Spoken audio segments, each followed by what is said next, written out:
All right. I am now joined by Vic Vaiana and Natalie Shure.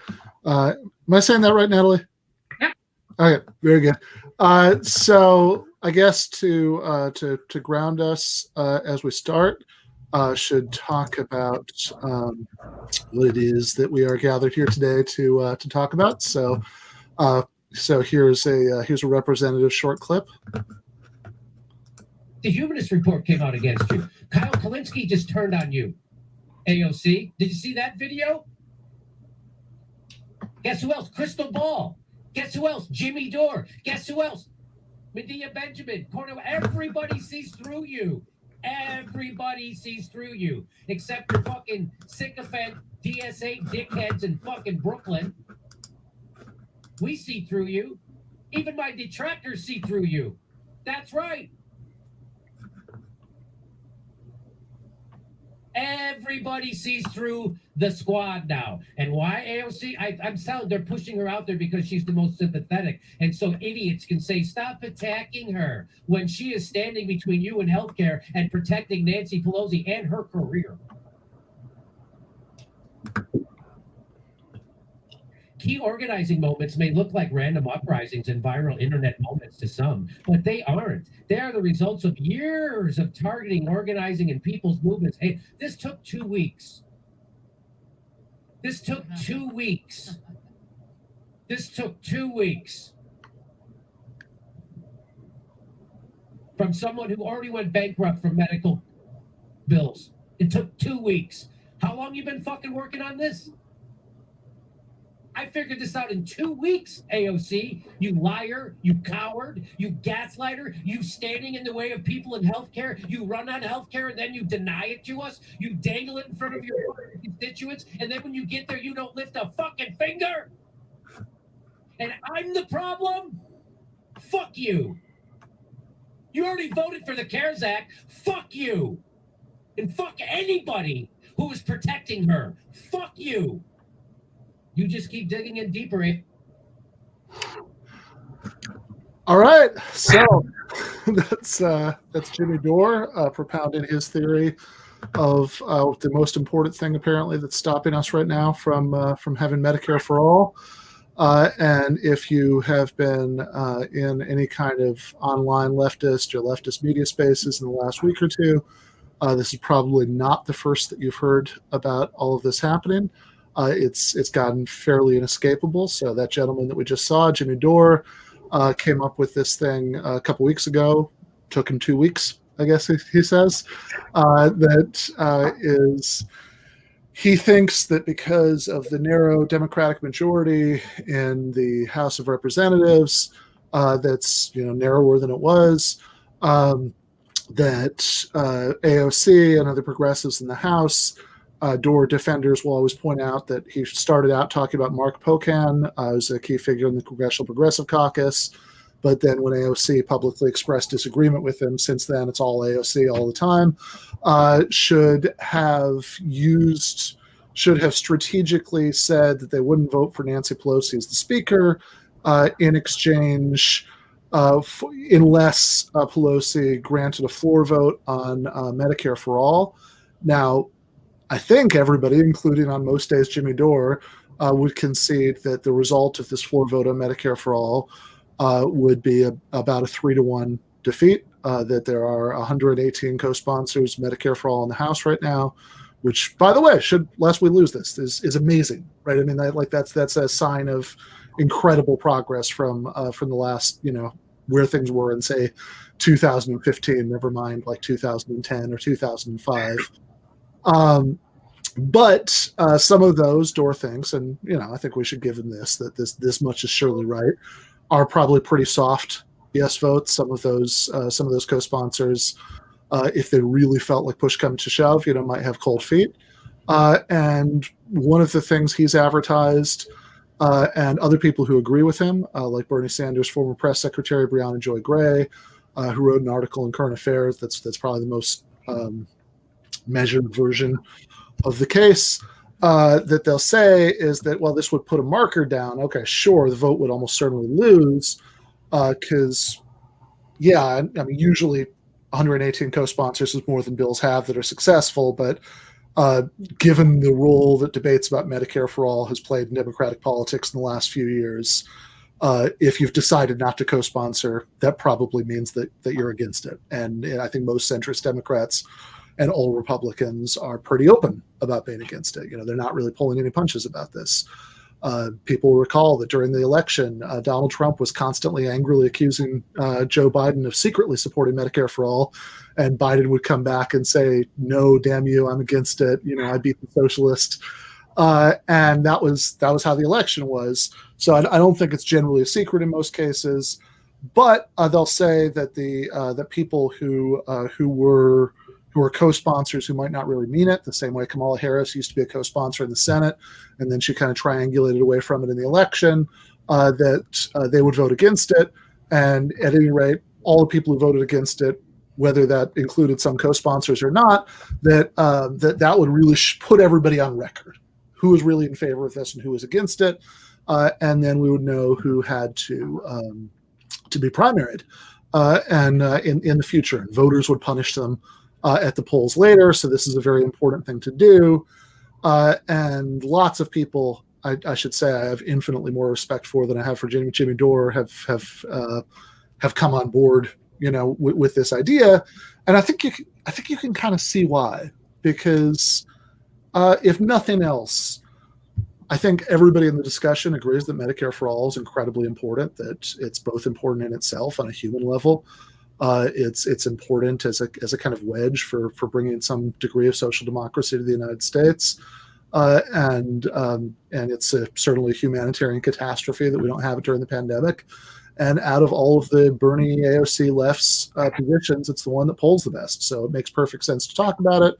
And there's some kind of innate appeal to the idea of starting a fight, any kind of fight, about Medicare for All. So I guess before I throw it to you guys, it seems to me that there are three different issues here. And I think these are all real issues. I don't think any of these should be dismissed. So one, what's the merits of the case? And I think that can and should be discussed independently of any of the other issues. Right? So is this actually a good idea? Yes or no? And then another issue is how, if at all, it relates to larger efforts to achieve Medicare for All that we should care about. And then a third issue is what we just saw in that clip. And I guess one of my pet peeves in this discussion is that I see a lot of people kind of dismissing the third issue by saying, well, look, the merits of strategic proposal are independent of the merits of the person who says it, which is 100% true, right? That's why I say that first issue should be discussed independently. But also, that's pretty bad, what we just saw. And I think there is it's a strategic issue that matters in and of itself, what talking that way and trying to convince your large audience that's an accurate way to talk, what that does to the left, what that does to the long-term prospects for Medicare for All. And I don't think we should just dismiss those issues by saying, oh, why are you talking about Jimmy Dore? We should only be talking about the proposal.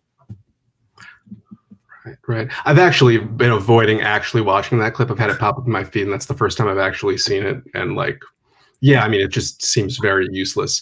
You mentioned that at the outset, right? He was calling out Pocan more so.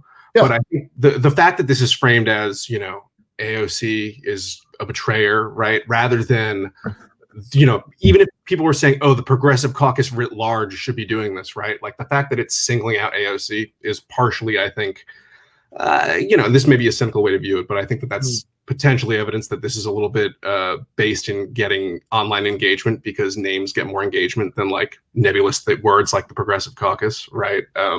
Or even Pramila Jayapal, right? If this was everyone mad at Jayapal or Pocan, I don't think this would feel as salient for people. So there's that, right? And yeah, I think for him to literally say she is the one standing in between us, as opposed to Nancy Pelosi is the one standing in between us and Medicare for All, I think is, yeah, as you said, it's very dangerous. And I think it contributes to this problem of the left, not knowing where the centers of power are and having just to a segment of, you know, people kind of muddying, right, how these different things kind of work. Yeah, exactly. Like, and I think that like one of my big concerns about this is that in theory, if everything worked out exactly the way that Jimmy Dore and Briahna Joy Gray and all these people think it would, then the effect of this, the strategy, is to drive a wedge between supporters and opponents of Medicare for All, on the theory there are more of us, there are more of them, and that'll work out well for us. And I think that if it did that, that makes sense to me. And I should say, by the way, Joey, thank you for the super chat. Says, setting M4A strategy aside, progressives shouldn't vote for Speaker for Pelosi for Speaker. Period. She's an enemy to the left, and I think there's definitely a case to be made, you know, for sure. But it seems like in practice, it doesn't drive a wedge between supporters and opponents of Medicare for All. It drives a wedge between supporters and other supporters of Medicare for All, and that seems much less obviously tactically useful. Right. So I don't know if you want to say anything about that, Natalie, or you want to kind of drill into the first issue. Yeah. I think in general, I've seen the arguments for a floor vote vacillate between how dare you say this is political theater, this isn't political theater, we're in the middle of a pandemic, versus yes, of course, this is political theater, but it's good political theater. Right. And for me, I mean, it's pretty obvious that this is political theater, right? I mean, I've seen people argue that, no, this could really work. This could be our moment to get Medicare for All. And I don't even think that argument is worth entertaining. I wish it were that easy. I wish we were within remotely striking distance of it right now, but we're not. And I don't think that political theater is bad. You know, a whole lot of organizing involves political theater. Die-ins have been done across the country for Medicare for All. That's a form of political theater. And its way, you know, introducing a bill into the House for Medicare for All for as many years as Bernie did when he was the sole co-sponsor, that's political theater.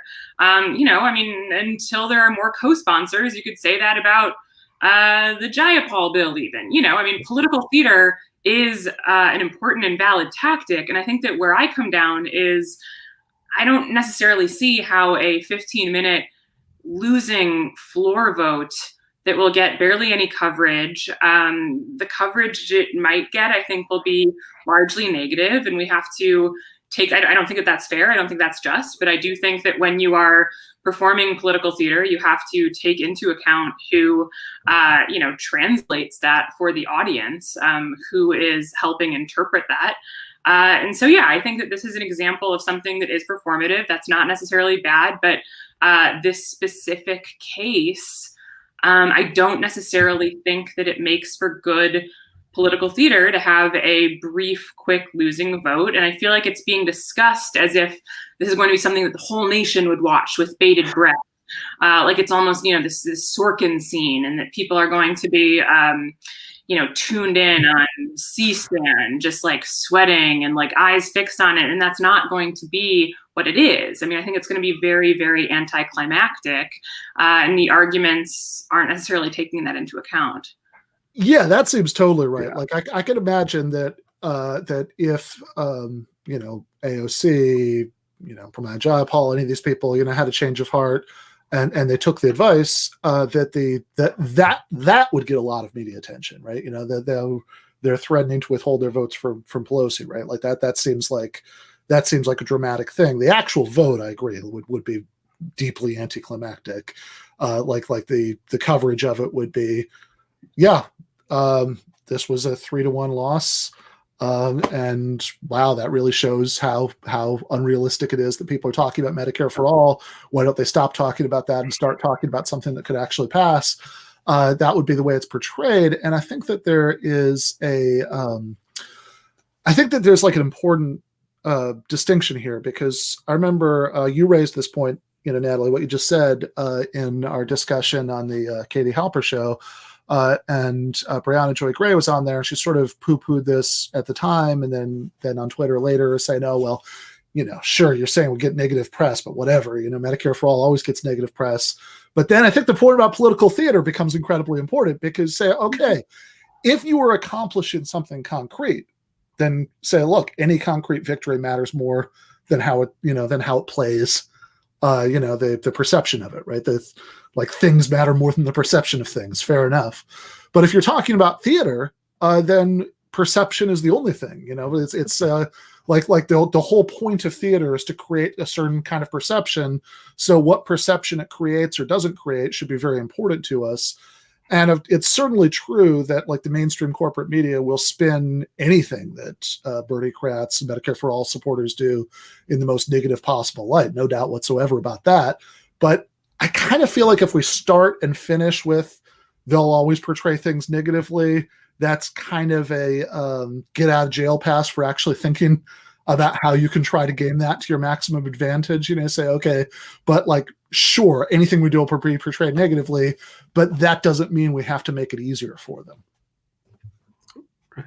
Yeah, I think that there's that assumption, but there also conversely seems to be this other assumption that, the general public, regardless of how it's covered, will see the people voting against Medicare for All.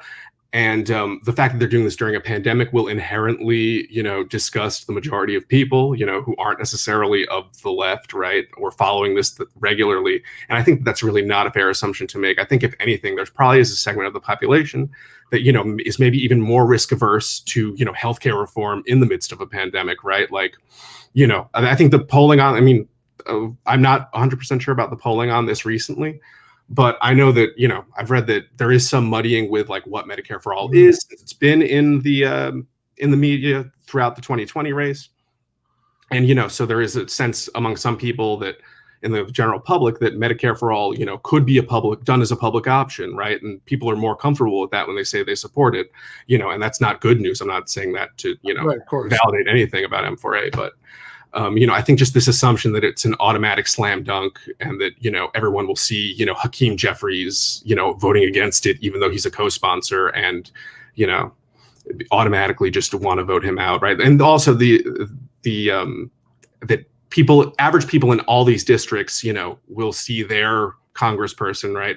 I think the geography of this also gets forgotten about too, and that's why things on the ground are so much more important than like, this, I don't know. And there also is this assumption that this is the only way to show leverage, in these negotiations between the Progressive Caucus and the leadership. And I will concede that maybe, the Progressive Caucus should be more vocal about the things that they are trying to leverage, because, it was only after the fact that AOC said, oh no, we're trying to get PAYGO waivers. We're trying to, get all these things. There was reports of the committee seat, so maybe they should have been more transparent about, hey, we are leveraging our votes for, X, Y, and Z. So that side of it, but there is this assumption too that anyone who says this is a dumb thing to use leverage on, doesn't want the progressives to use their leverage. And I think that that's an incredible mischaracterization in general. That was like multiple points in one, but no, but that's good. And I think that's true. It's a distinction's worth making, right? So there are like at least three positions you can take about the leverage thing. One is they should use the leverage to force this purely symbolic theatrical, Medicare for All bill. Two, that they should use their leverage for other stuff, right? Like the stuff that AOC was talking about, getting rid of PAYGO, maybe doing certain things with, taking particularly awful people off committee, assignments. Right. And then the three is that you say kind of what was being suggested in that super chat earlier, which is just that, look, never mind leverage, just vote against Pelosi. Just make that the theater, just not threatening to do it, not doing some negotiation, but just doing it because Pelosi is awful, and it would be somewhat ideologically clarifying to people who only sort of pay attention to the news to see Pelosi be voted against. And I think my position is that you can make a good case for either of the second two of those things. I'm less sure about the case for the first one, and I think you're right about the polling. Eric Levitz just came out with a piece about this in New York Magazine, and he does a pretty deep dive on the polls. And look, so nobody watching this gets mixed up. Obviously, everybody here cares a lot about the distinction between Medicare for All and public option. If you see somebody appear on this channel and the word debate is not in the description, everybody agrees with that, right? Like that's a given. But right now, there's a lot of confusion about it, right? Like, and there are certainly different ways of asking the question that will get very different responses, and some of those have to do with framing effects, but also just because something's a framing effect doesn't mean that it doesn't tell us something significant, right? So, for example, if you say, should government give everybody Medicare, that polls extremely well, crazy well among Democrats. If you give an exact description of what Medicare for All is in painstaking detail, that still polls really well, which is great. But then if you say, do you support this, or do you support building on the Affordable Care Act? Right. Most Democrats will say they support before building on the Affordable Care Act, because that triggers the, oh wait, that was Obama, right? I like Obama, reaction. And I don't think that tells us anything. Like in subsequent discussion about this, Eric made a good distinction. We could use polls to gauge Democratic legitimacy for policies, right? Okay, what are voters' real first preferences? Or we could use them to predict their behavior in voting and stuff. And those aren't always the same thing, right? Like it could be, sure, this saying it that way, do you want to build in the public option, might not tell them as much about their fine-grained preferences, but it does tell them that they're susceptible to that talking point when it comes up in primaries and stuff, which is a significant thing. And I think also, I guess the point that I'd most make about this is that Medicare for All polls really well, but the assumption behind a lot of the ways that this is talked about by people who support the Dore plan, which, again, second time I've said this, lots of people I like agree with this. This is not personal. Lots of people I have enormous respect for. Cornel West, who, if there were, if I believed in saints, he would be a saint, in my view of the world. Has endorsed this. So again, it's not a judgment on anybody, for saying it. But lots of people who have endorsed this believe two things that have already been alluded to. One is that it would lead to people who are, you said Hakeem Jeffries, whoever, right? Who might be officially co-sponsors, but are likely very soft yes votes who might flip. And that would be useful for the sake of primaries. And I think, Natalie, when we were talking to Briahna Joy Gray, you made exactly the right point about this, which is, hold on, wouldn't it give them more cover if we're interested in denying them cover? And by the way, I don't know why that should be our priority right now, is like revealing soft yes votes as being soft. It kind of seems to me that we should be trying to dramatically increase the number of soft yes votes and then build a movement that can effectively pressure them to actually vote yes in a real vote where it would matter. But if you are, for some reason, concerned with ripping the mask off of soft yes votes, doesn't seem like this would do this. It seems like it would do the opposite, because everybody would know that even if by some miracle it passed the House, it would certainly go nowhere in the Senate. That's 100% lock. And everybody would also know realistically that it would go down 3-1 in the House.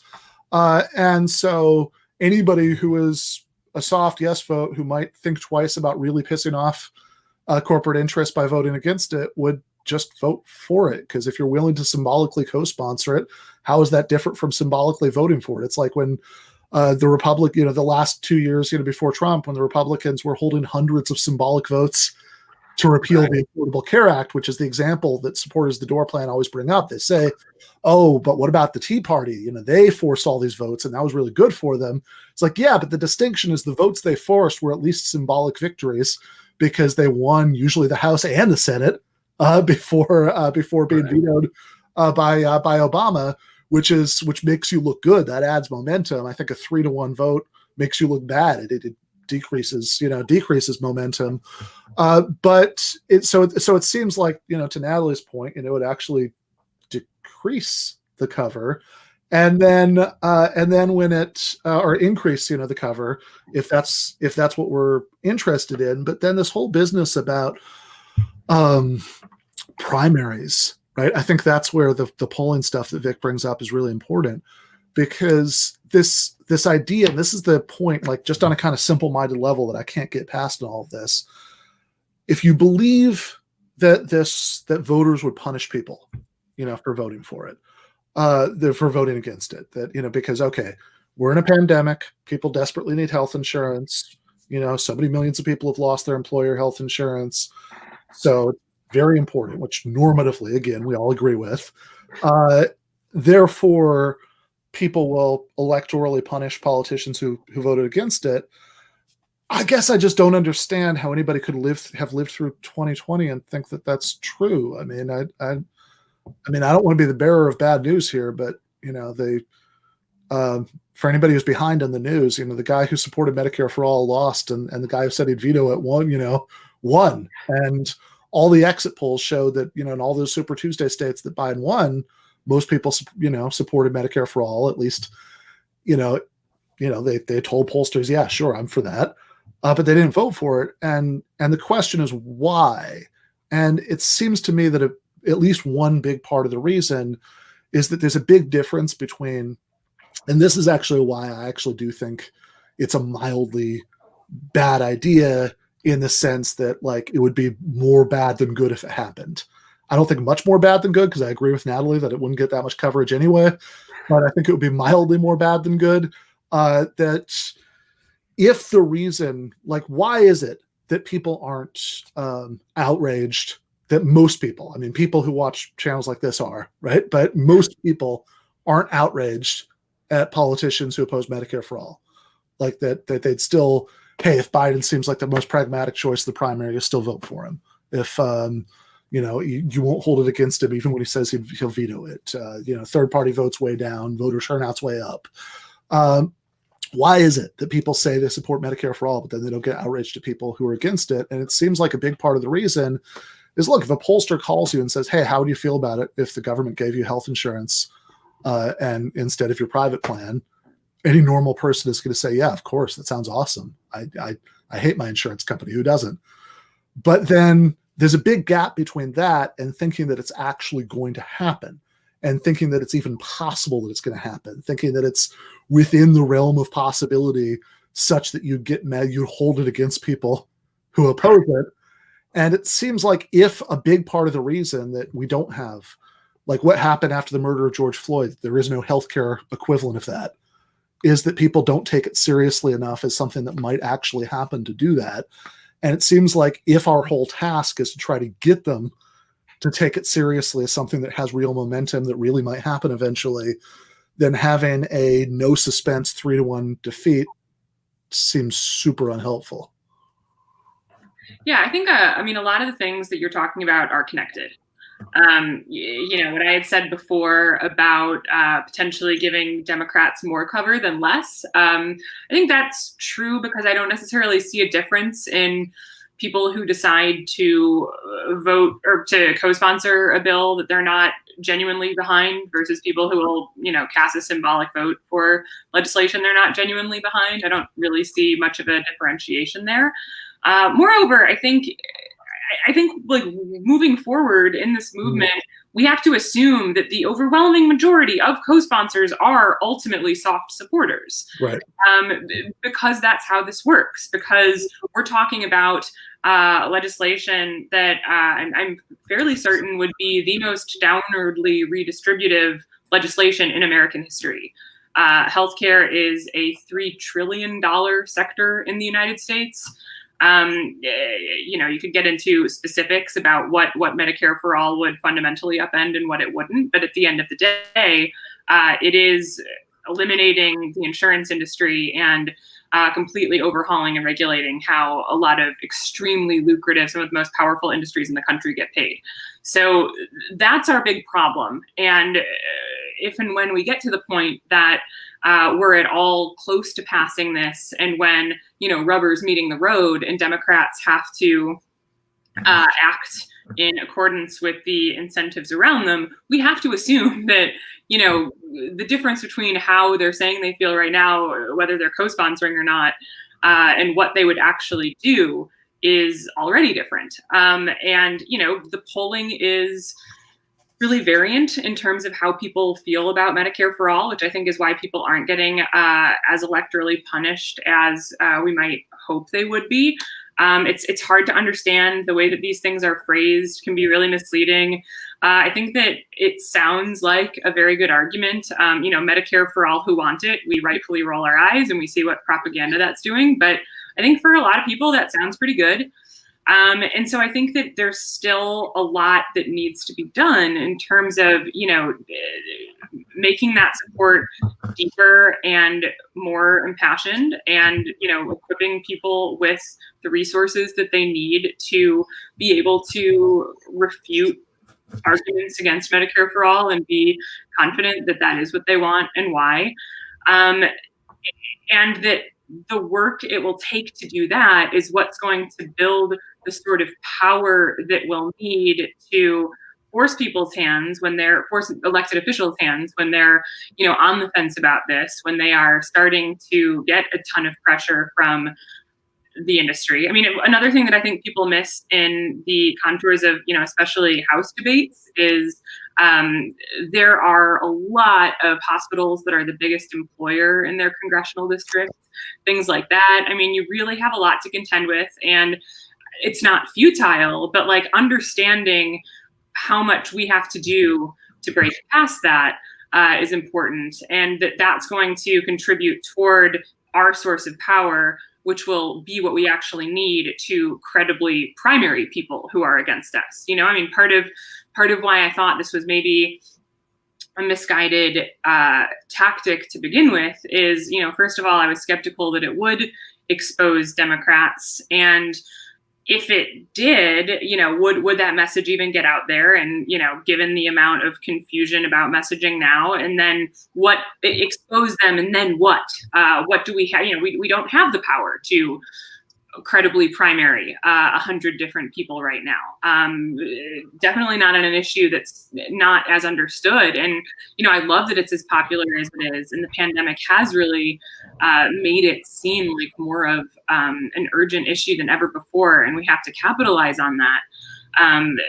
But we still have a lot to do in terms of building weight for our movement and being able to stand behind these things and, use pressure and leverage the way that we'd want to. Fair enough. Yeah, no, that makes a lot of sense to me. I should say, by the way, that we've also been joined by Lance from the Serfs, hailing from a country where they already have Medicare for all, which I assume must have been achieved when, I don't know, maybe there was like a local AM radio host who spent a while yelling at Tommy Douglas that he was a liar and a sellout. How you doing, Lance? I'm doing good. I'm sorry. This is going to be a little unusual because I'm popping in and popping out. I told Ben I have like 5 minutes before I have to do something else, but I wanted to join your panel. So hi, Vic. Hi, Natalie. I think this is the first time we've spoken. I don't know what's been discussed already. I will just chime in out of nowhere on a strange non sequitur and say that I did appreciate Briahna Joy Gray's tweet today saying that they're going to start separating the idea of this you're either with us or against us, and let's just start a group for people who want to effectively work on this, which I thought was a really good step forward from what we'd seen for the past 2 weeks, which is kind of catty infighting and lists. I don't know if any of you made lists. Are you on the list? Is anyone here on the... I'm definitely on at least one list I saw that was going around. It was I think it was like a screenshot of an Excel spreadsheet that was like divided into people who've endorsed the Dore proposal, people who are agnostic, and that's people, the one, yeah, and people who want to do nothing, which is something I really want to get into. That framing that it's either yell at AOC or do nothing. Those are the options. So they did. Although I was very annoyed, they put me down there, but they spelled my last name ESS. And I think Natalie may have been on there. I'm not sure. I think Vic has thus far escaped being listed. Yeah. Nice. But no, I appreciate that strategy going forward because I don't think it's going to be constructive to say that there's like I can have disagreements with leftists. That's part of being a leftist. Everyone fights consistently, especially if you do this stuff in IRL, right? Like in real life, there's just constant fights between the anarchists, the communists, and the Marxist-Leninists, and all that kind of stuff. And that stuff is healthy. I think it's a beautiful thing. So I think it's totally fine to disagree with someone else and be like, well, I disagree with your opinion on this. I think that's very different than saying, well, now you're a traitor to the cause. and or we should band together as a group and identify those who are not going to support true leftism. That's where I thought we ventured into some dangerous territory. Yeah, whole, whatever you want to call it. Yeah, I think that's right. So one of the things said at the start is that we probably want to make a distinction between three things, which, just to run through them again really quickly, are whether this is a good idea. If it's not, what does that mean about how we can fight for Medicare for all? And is the way that it's been pushed good or bad for the left?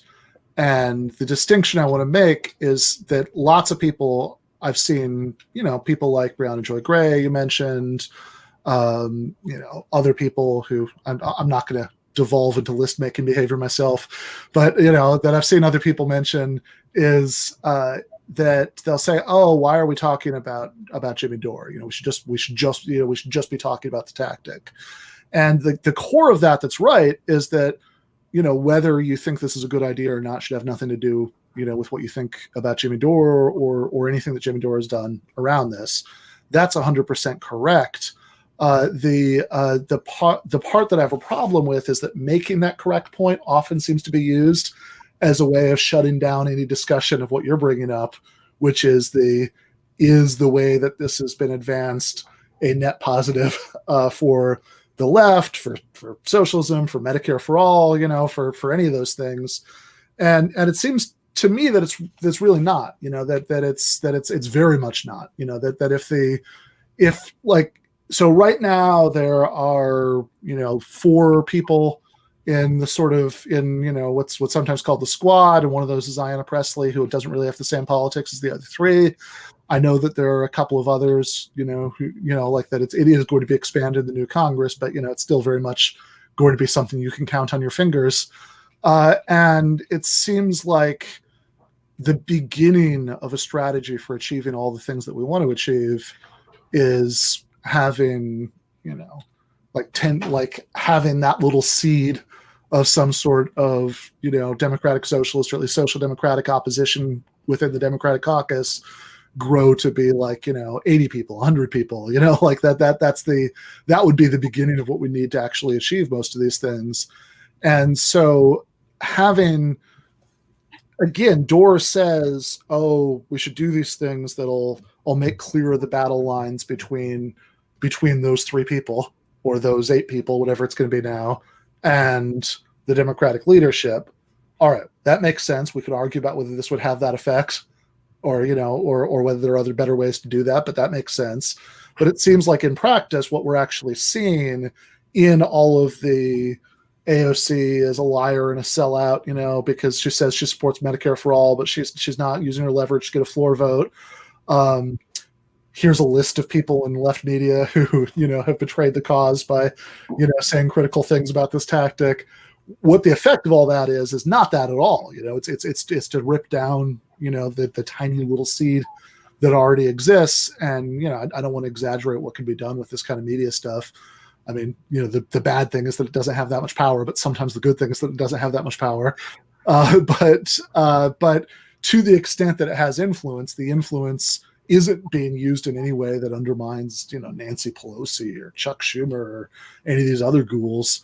It's being used in a way that's undermining, the support at the grassroots of the few people who are already on all the pages that we'd want them to be on, who are in Congress, to drive apart not supporters and opponents of Medicare for all, but to drive apart supporters and other supporters of Medicare for all.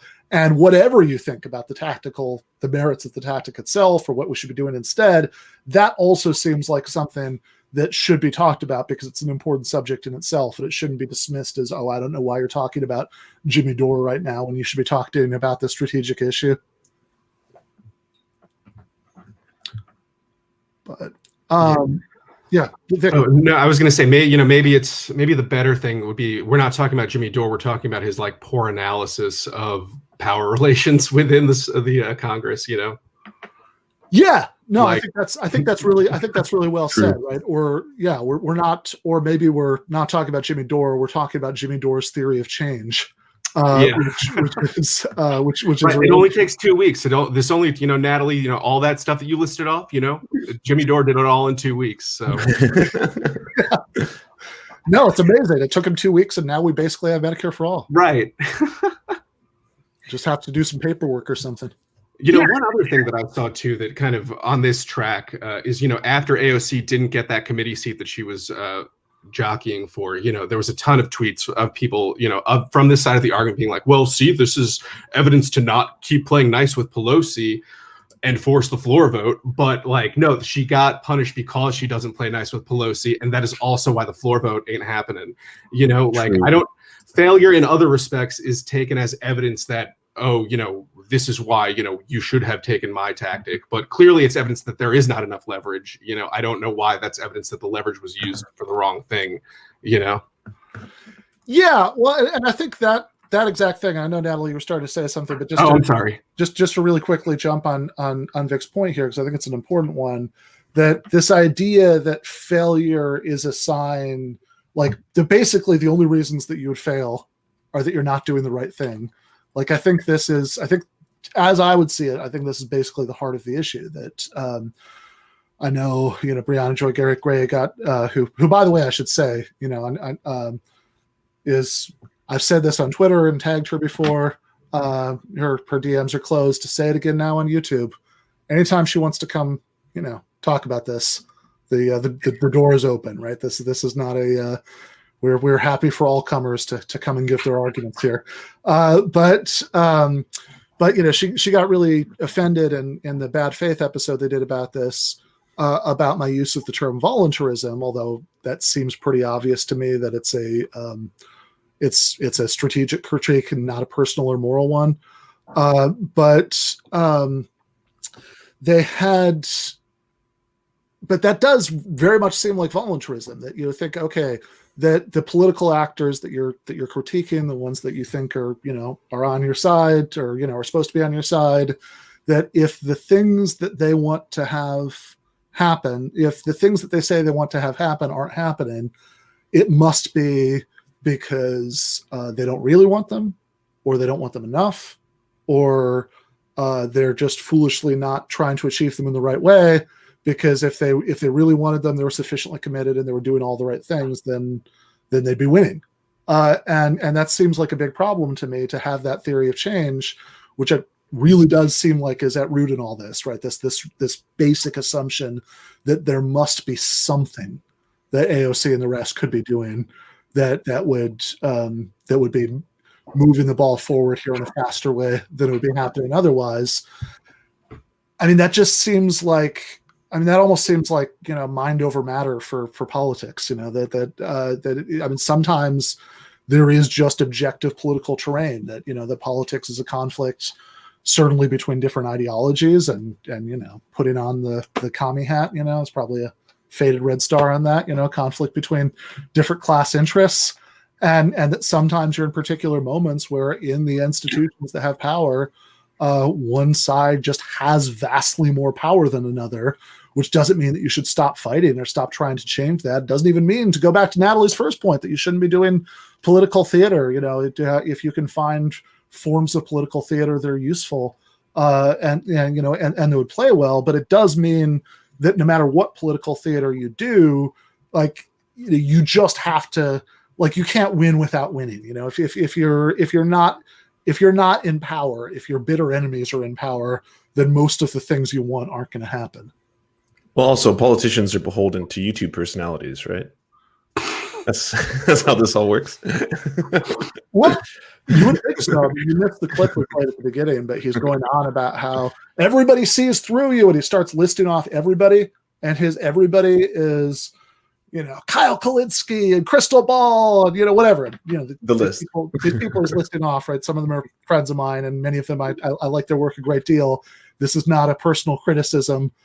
I would say the same thing if, we're on the other side of this and he was saying Ben Burgess, it would be silly on the same level, because he's listing off people who have YouTube channels and podcasts.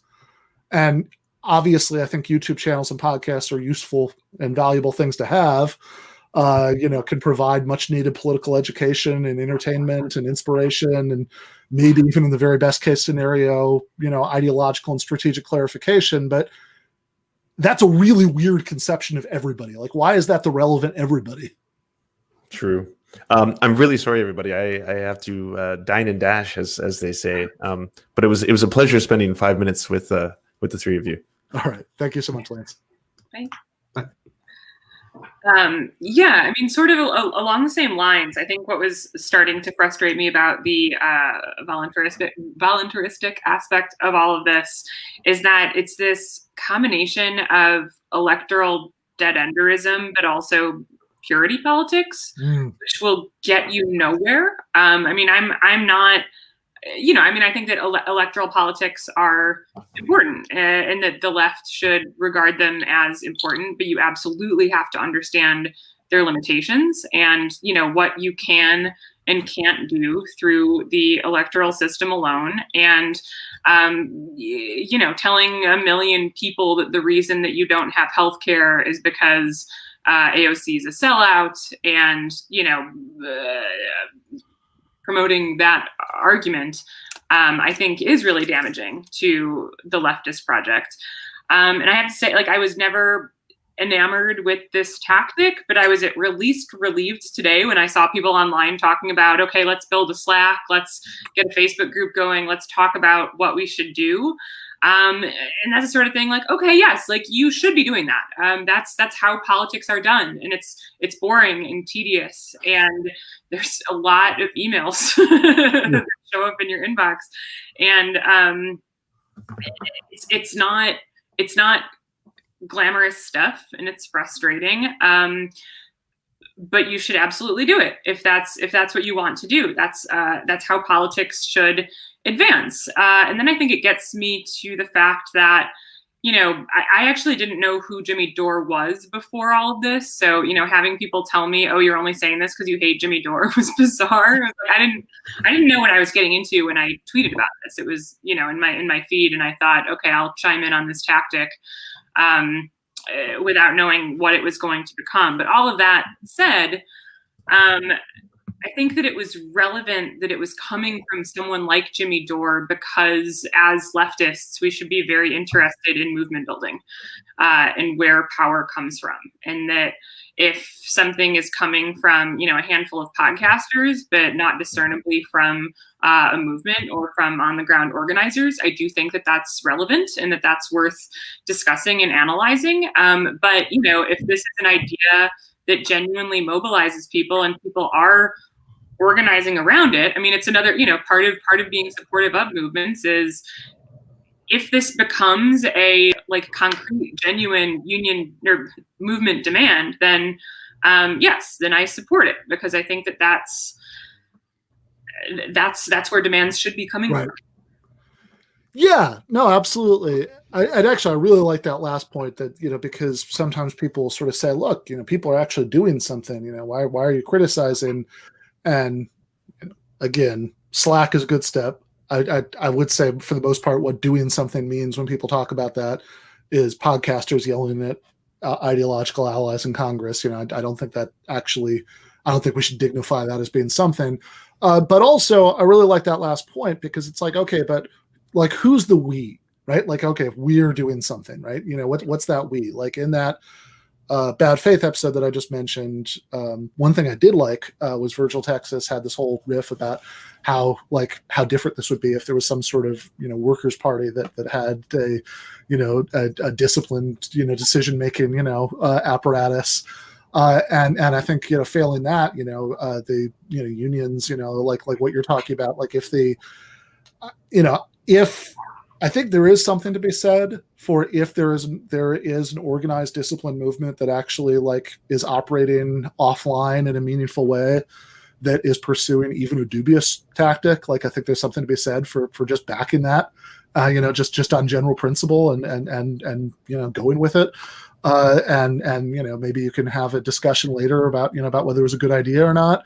But that seems very different, right? This whole thing is just people from various perspectives yelling on into cameras on YouTube, which I don't want to bite the hand that feeds me by being too negative about that. But like that's certainly not the same thing as real politics or real organizing. And this is the point that I think So when I mentioned a couple times earlier, right? Let's separate three topics. This is the one that we haven't really gotten to, right? So there's the topic of, is the Dore strategy a good one? There's the topic of is the way that he's pushing it and the way it's generally been pushed, with him setting the tone, good or bad, for the left, for the movement for Medicare for all that stuff. But then like the other topic that we haven't really gotten to is, okay, so what's plan B? Because this is something I hear a lot when discussing this. People will say, okay, well, sure, I hear all of your criticisms and all the reasons why you think that this wouldn't have the upsides that Dore and Briahna and all these other people think it would, and maybe even it's very rare that people acknowledge this, but maybe even why you think that the downsides are more significant than the upsides. But what's your plan, smart guy? What do you want to do? And again, I think that's something you have to like. I totally get it. Like I think that on some level that's a completely fair reaction, because again, we are like Medicare for all is both in the ways that both of you have talked about. It's more complicated than it might seem if you look at only some of the polling evidence, but it is still, I mean, for a leftist idea, it's crazy popular. Like starting out in a much better place than any of the other stuff that we stand for. Like somebody there's a super chat I missed earlier by somebody saying they wish this would be done about like a Green New Deal, I think was the idea. And I mean, the Green New Deal doesn't poll anything like as well as Medicare for all polls. Medicare for all has a way better starting point than anything else that the socialist left is talking about. And again, it's something. I mean, if we were just doing this in terms of like the utility calculus, this is something that that Eric Levitz points out in the New York Magazine piece. There are other things that would be even more consequential. Climate change, for example, right? Has the potential easily to kill more people even than our awful healthcare system, or the quasi-genocidal war in Yemen, or et cetera, et cetera, et cetera, right?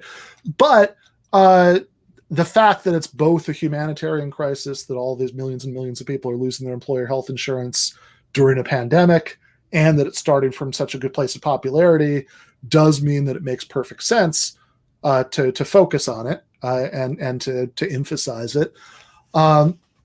And so, okay, fair enough. And then I understand a lot of people who mostly, again, I don't want to bite the hand that feeds me too much here, but mostly think about these issues through the prism of left media. Think, okay, look, something's being done. I wasn't really familiar with anything that was being done before. Now something's been done, and here you are, shitting on it. What's up with that? What do you want to do? And this is the point. I think this was one of the last points that you made in the Katie Halper discussion, Natalie. That what's really erased from that picture, when you put it that way, is all of the actual Medicare for all organizing that's going on in the real world. Yeah, I mean, there has been a ton of organizing, previously over the past couple of years, especially. I mean, this has been a movement that's existed for a long time. And then over the past few years, there's been a significant amount of breakthroughs in it. A lot of that organizing, I think, stemmed from the Bernie campaign, but it's also grown outside of it. A ton of organizing went into clinching a ton of those co-sponsors on the House bill to begin with, bird dogging them, going to town halls, a ton of things like that. Organizers helped write the bill, helped push for things and this is the Senate and the House bill, helped push for things in the bill. I don't know if you remember this is already 2017, one of the initial versions of the Sanders bill included co-pays, and it was like this activist pressure campaign that got those dropped. There's been a ton of organizing around state level bills in California and New York that I think have included had, I don't know how many thousands of door knockers and advocates coming to the state houses in Sacramento and Albany, et cetera. So yes, like there is a lot of organizing, and it's still also true that it hasn't been enough. You know, I've had people tweeting at me for the past couple of weeks, like, "Oh, haha, we still don't have Medicare for all. Fuck all your organizing." And like, okay, they're right. we don't have it. I think that they're wrong in their analysis of why that is. But so, okay, then in terms of, you know, how to move forward, and the idea that, okay, you know, the people who want to force the vote, at least they have a plan and we don't. Like, let's be very clear.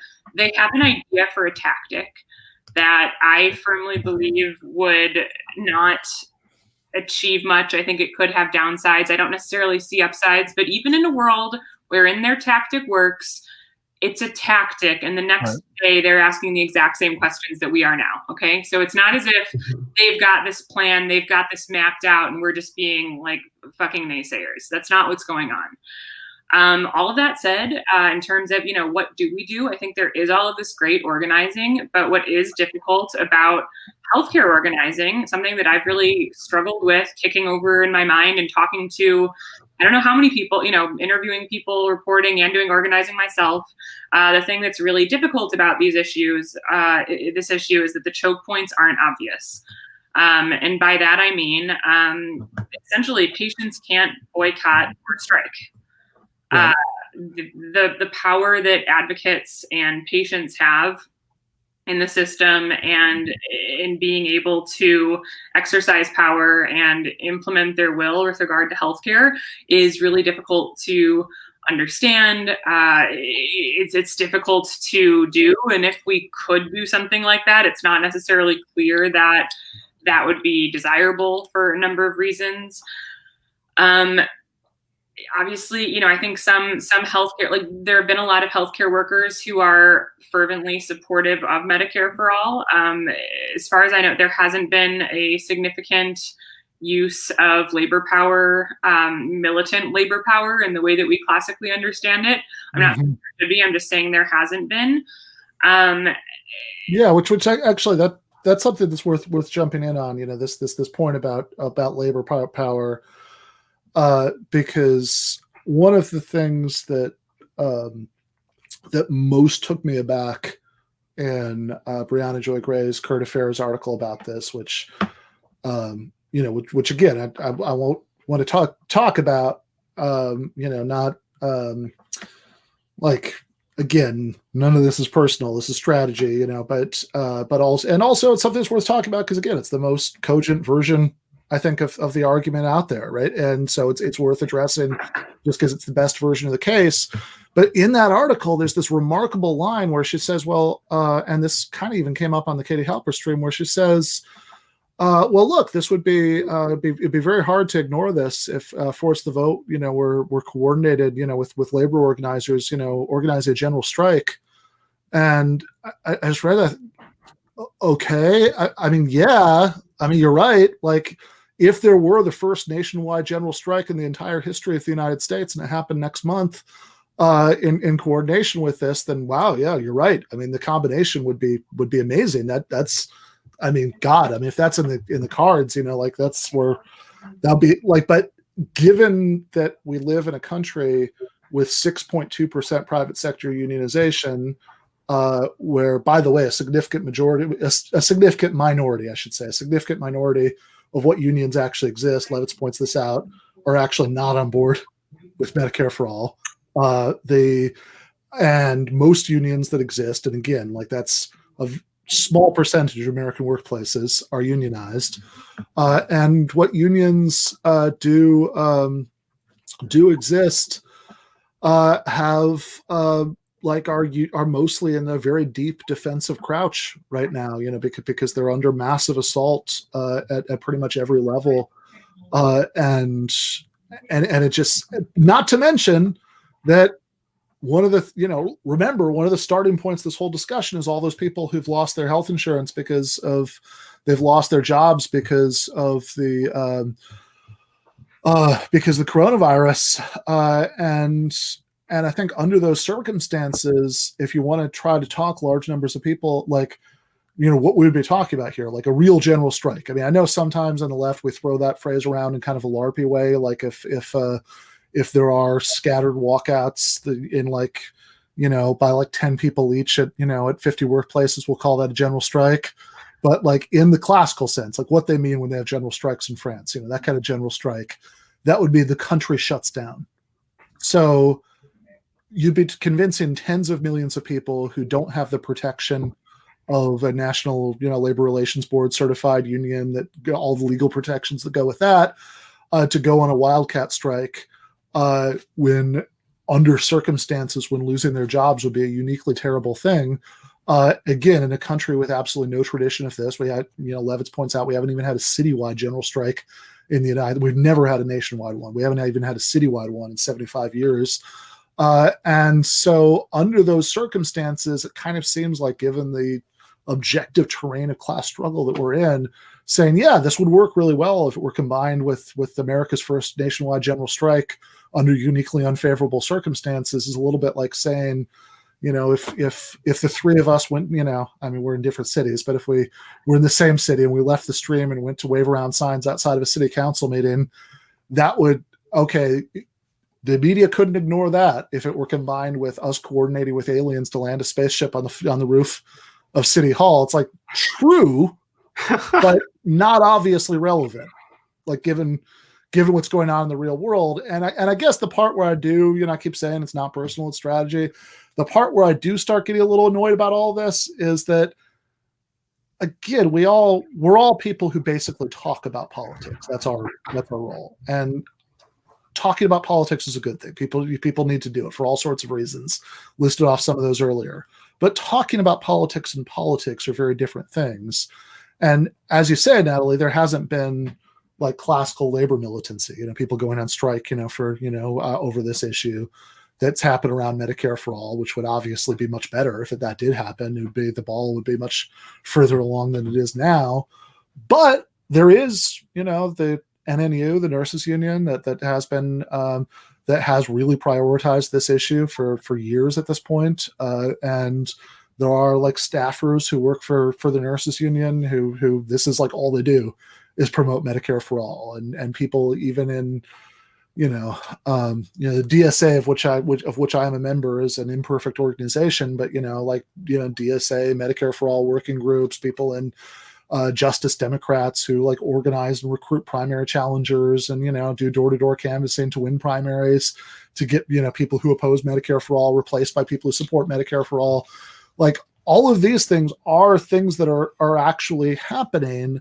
And yeah, right. As I guess people online have been telling Natalie, oh, well, we still don't have Medicare for All. It hasn't happened yet. Which, if in a world where AOC took their advice, I'm pretty sure, in a month, I guess this is what Natalie was saying earlier, in a month, the tables would be turned on that, right? Because it would be like, oh, still don't have Medicare for All, right? I guess forced to vote, was bullshit. But we don't have Medicare for All. But what we do have, even if most of them, and I think you're right, we have to assume that most of them are very soft yeses, but we do have 118 co-sponsors, which is an unfathomable change from what the situation was in 2015 when Bernie Sanders first started running for president. We do have like this atmosphere in which Medicare for All is a phrase that everybody in the United States who pays any attention to politics knows. They might be confused about what it means, but at least they've heard of it. We do have various people who've won primary elections where Medicare for All, was a big issue. And so it seems to me it seems to me that saying, oh, you're just naysaying, you're doing nothing, that it's a something is being done, is just the something that's being done is incredibly slow and arduous. But I understand why everybody thinks it would be really, really good if there was something we could do that wouldn't be slow and arduous, because people need healthcare today, not in 10 years. But I don't know what that something is. When people say, what's your alternative? And by the way, Dave, thank you so much for the super chat. I know I missed one or two earlier, says forcing the vote would only be a symbolic victory. That's part of where I disagree. I think it would actually be a big symbolic defeat. winning the House would be a symbolic victory, even if it went nowhere in the Senate. Winning the House and the Senate and then getting vetoed, that's a huge symbolic victory. A 3-1 defeat in the House strikes me as a symbolic defeat, one that would, again, make it seem further from reality than it was before. And I do want to say real quick, scroll back through it. Yeah, so Joe, similarly, thank you for the super chat, makes a similar point, about the symbol of Pelosi bending for such a vote will demonstrate significant change in power dynamics. Maybe, although again, I also think if she were smarter, she wouldn't be fighting this thing. I think that a big problem, I don't know about a big problem. I think a problem on the left is that we tend to assume that our enemies are omniscient and that whatever they're doing must be whatever the smartest, most effective thing for them to do at any given point is.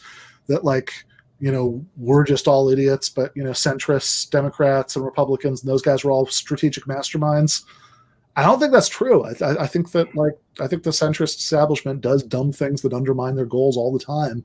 That they're flailing around in the dark like everybody else does. Ian, thank you for the super chat. Says I don't understand why we question Jimmy Dore's strategic acumen. His strategy's already worked. He's generated tons of attention and money for himself. No comment. But yeah, no, I understand the symbolic victory, is over Pelosi and make her look bad that she did that. I don't know how much that would really do, going forward. I do want to also say that Natalie said that she'd never heard of Jimmy Dore before this, so in her case, she has very clean credentials for this not being about Jimmy Dore. And I see, I have to admit that's not the case for me. The first time that I heard Jimmy Dore's name, I believe, it's just gonna be 45 seconds, but I do want to just subject you to this. I believe this is the first time that I heard Jimmy Dore's name. This was on the Michael Brooks show in 2019. Report coverage of Tulsi. I love Tulsi, but if you read these pieces, you will learn some uncomfortable truth that true lefty indie and journalists have pointed out. Looking forward to it, Lorraine. We're all about reading about Tulsi and learning more about her. Because Tulsi identifies Hindu, I need to hear from her about her stance on Modi fascism, Islamophobia, imperialism in Kashmir, and whether she agrees morally with the caste system that is incredibly sexist against women.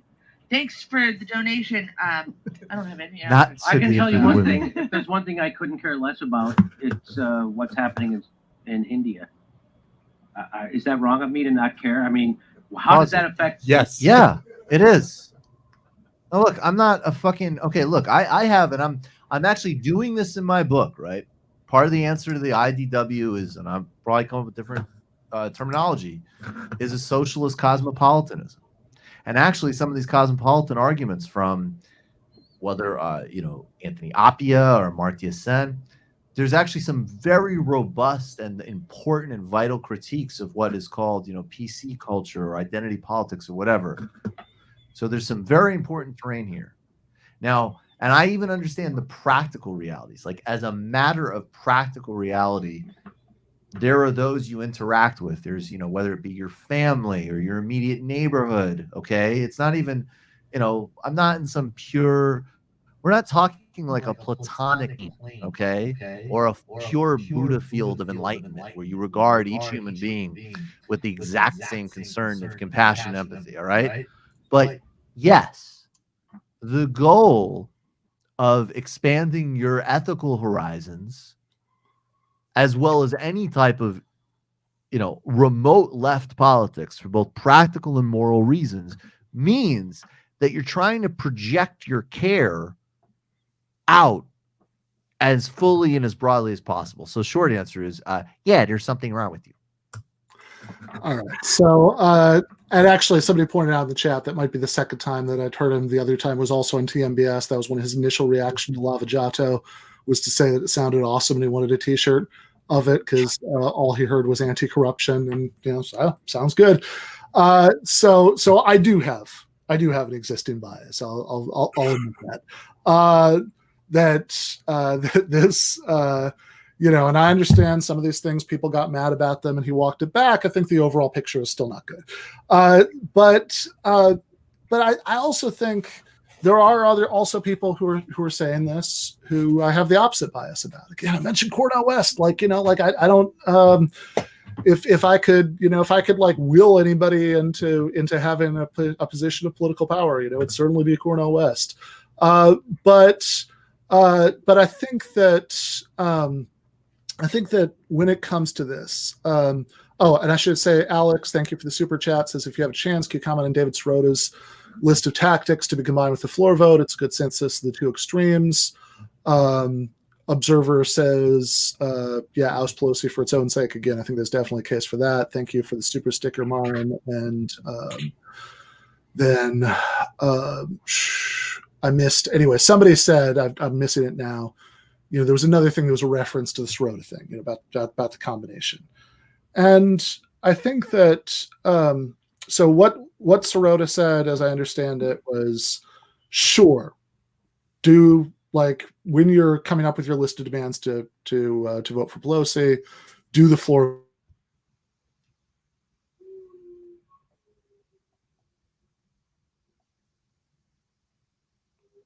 But here's a list of other things that it would be good, it would be good to do.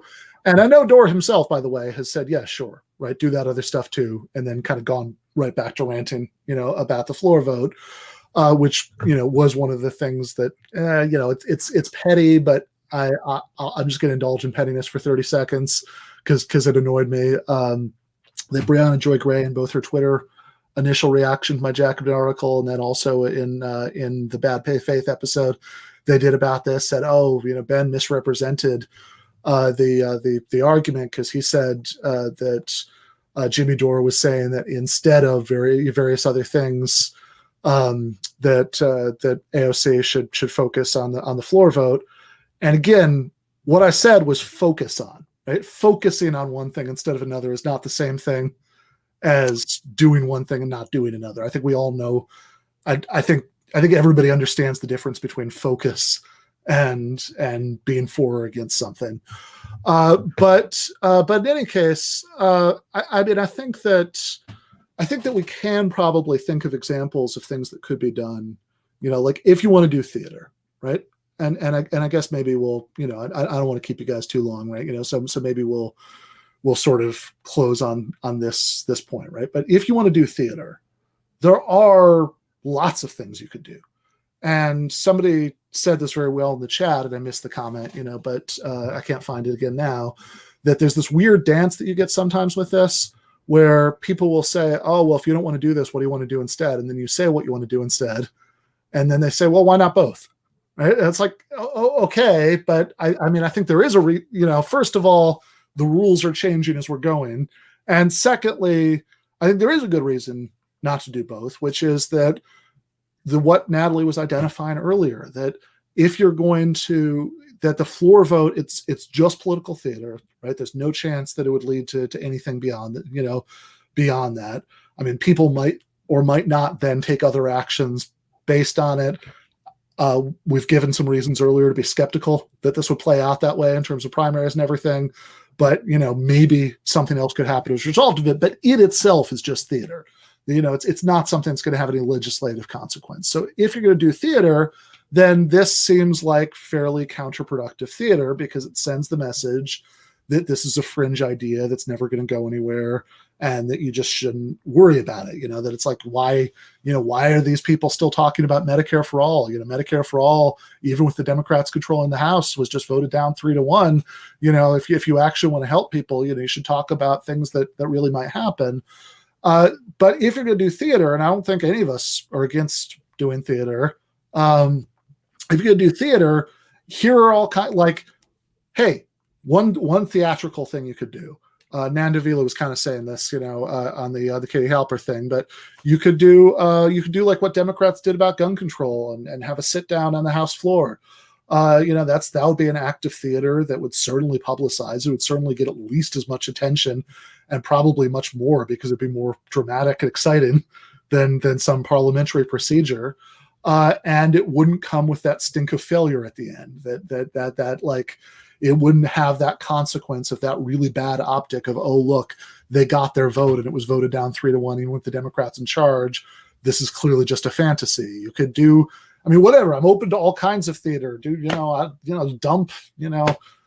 dump pig blood and Nancy Pelosi's office. Do WWE style press conferences, trash talking her for being opposed to Medicare for all every day. Like, all of these things could have some merit, but it seems like, I guess my larger problem, and then I'll throw this to you guys, and then we'll wrap up. My larger problem with all of this stuff is, if we're going to do theater, it seems like we should think about what's going to be useful theater and what's going to be counterproductive theater.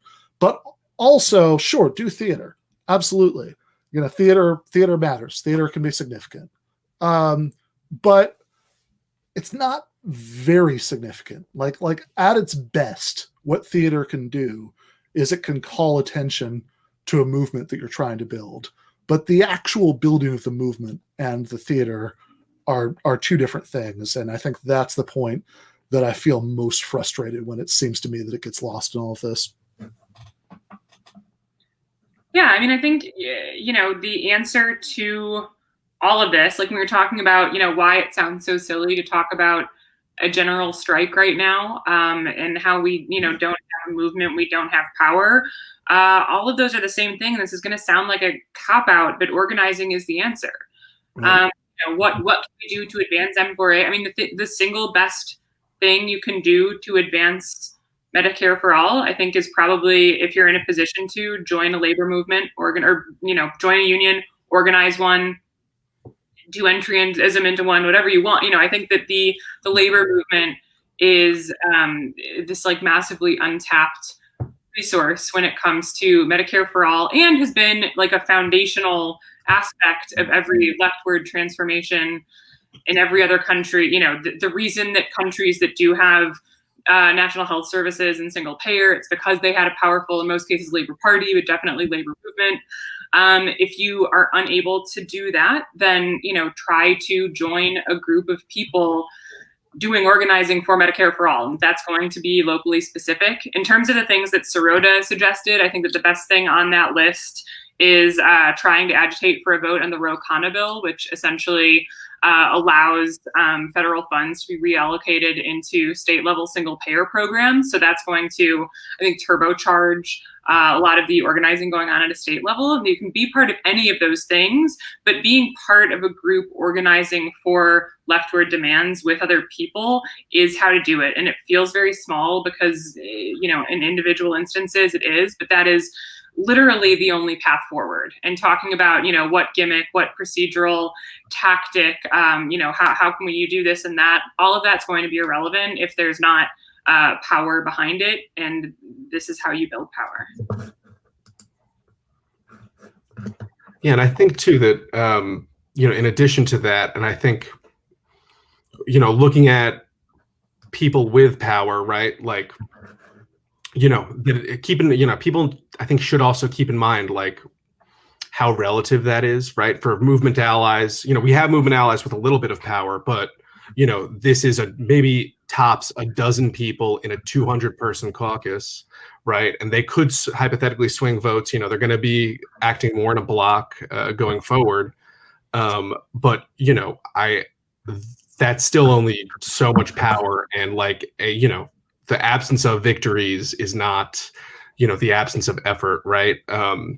Some of this debate's actually kind of reminded me of this movie that came out a couple of years ago called The Foreigner, and it's with Jackie Chan, and it's an action movie, but there's some political things going on. His daughter gets killed in an IRA car bombing, and the other half of the movie is kind of Pierce Brosnan as an Irish politician trying to figure out what's going on with the IRA, and there's scenes of him talking to fellow party members, and they're trying to figure out through their back channels who conducted the attack. Jackie Chan spends the whole first half of the movie like calling him and showing up at his office, and he says to him over the phone, like, look, I want to find out who killed my daughter, just give me their names. And Pierce Brosnan's like, no, I I'm trying to figure that out on my own. I don't know. And he's like, I know that you're lying to me, but I hope that one day you'll give me their names, and that's all I want.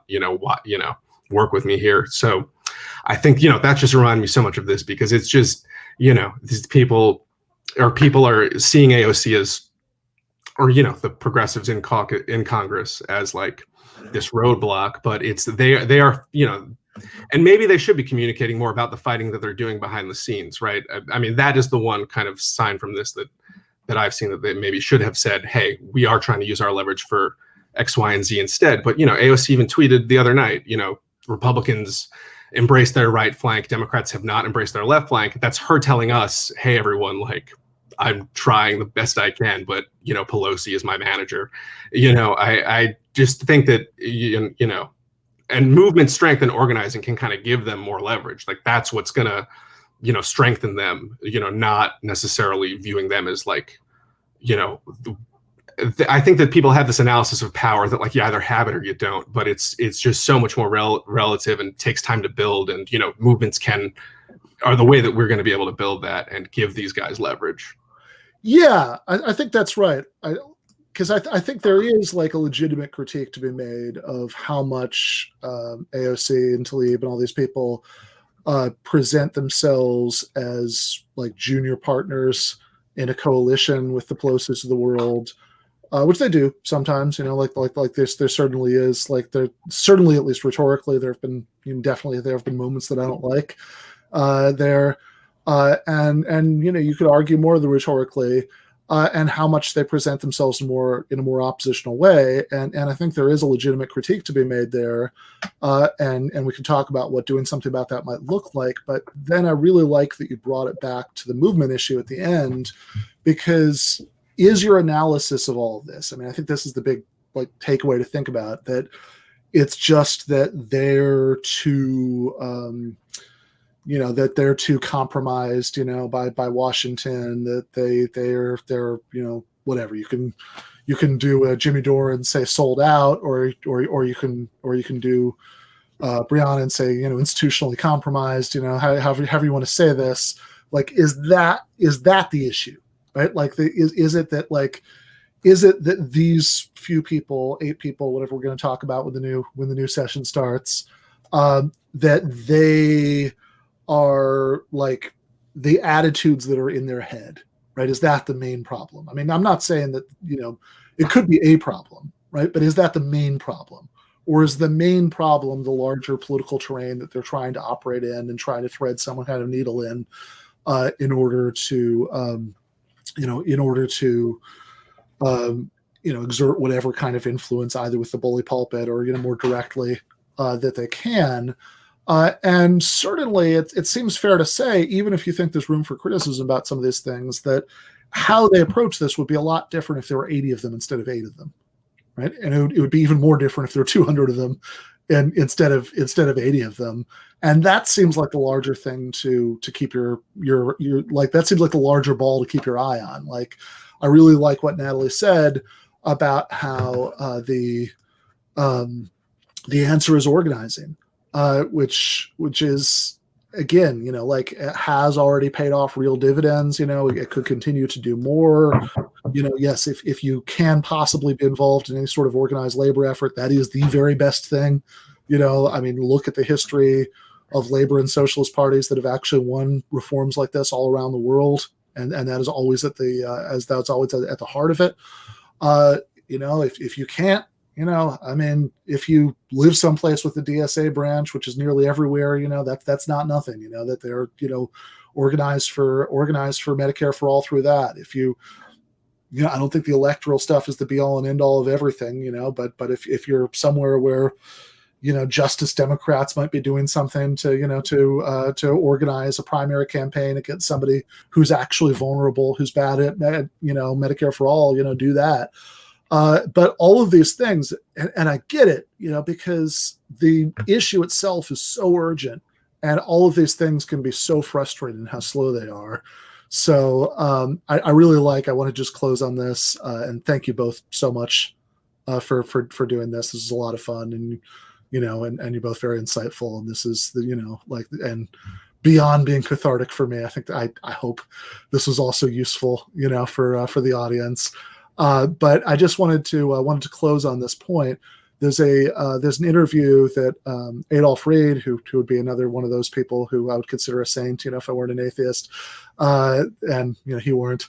Adolph Reed gave this interview last year to Current Affairs, and I've heard him say this elsewhere, but this is just where I'm quoting from here, where he talked about his experience on the Sanders campaign in 2016. This is what he said. On the Sanders campaign trail, it felt like a fair amount of my effort was trying to equilibrate the passions of young, exuberant Bernie-crats, the sort who would go off after a day of canvassing and get a tattoo on their arm.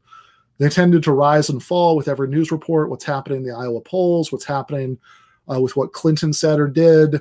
And I found myself giving them the story of Sergeant Pavlov at the Battle of Stalingrad, that these 25 troops held a building for 58 days against multiple Nazi assaults, and that they were focused on what their job was, and their job was to hold that building. And the campaign workers' job was to do whatever they had to do that day, in whatever locale they were working in, to try to broaden the base of the campaign by a handful of people. And it didn't matter what was going on in Wisconsin or what Clinton had said. Their job was going to be the same no matter what, because the only way to build a campaign is through that kind of work. And I think the same applies to building a movement for Medicare for all. The only way to build a movement is through that kind of work. So after spending all stream saying, this shouldn't be about personalities, just to make it about personalities at the end, don't be a Jimmy Dore, be a Sergeant Pavlov. That's the only way you're going to win. Thank you both so much. Really appreciate it. Really need to have both of you back, to the channel in the near future. So thank you so much. Left is best.